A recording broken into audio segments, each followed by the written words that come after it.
Ayan, so, okay. So, ano nyo? Prints, effects, and signs. Tapos, ano yan? Mag-provide kayo ng shirt. Tapos, kakapitan ng mga stickers. Tapos, washable naman yan. Yan, malaking bagay yun, ha. Genshin Impact. Genshin Impact. Okay. Genshin Impact, yeah. Nakalaro naman ako niya kahit paano.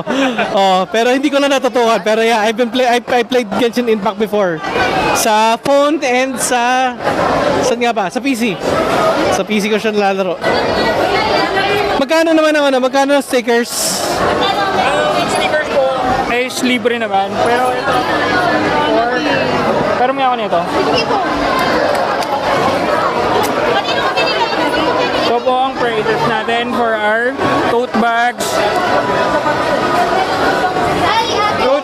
drawstring, pouch, and t-shirts. Okay, cool. Yeah. Tapos saan kayo makikita? Just in case. There po, ang website namin is there. Print Effects and Signs.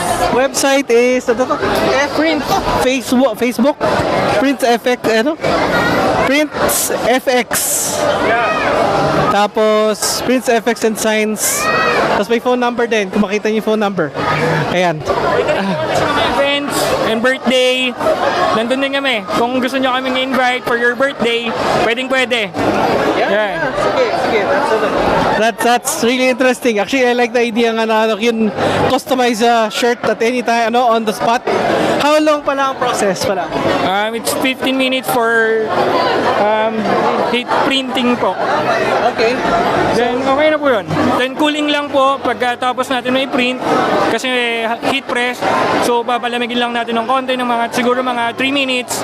Then okay na po yun. Okay. Ready to go na. Sublimation ba or something? No? Yes po, parang ganun po. Sublimation printing. Oo. That's pretty good naman. It's pretty good. Ang ganda ng quality ng print. I'm actually really impressed sa quality niya. So yeah. Sige, thank you. I'll try to come back if ever. So sige. Pero okay lang i-post ko to. Ano name mo? Arjen. Arjen. Apo. Okay. Sige, thank you very much. Thank you.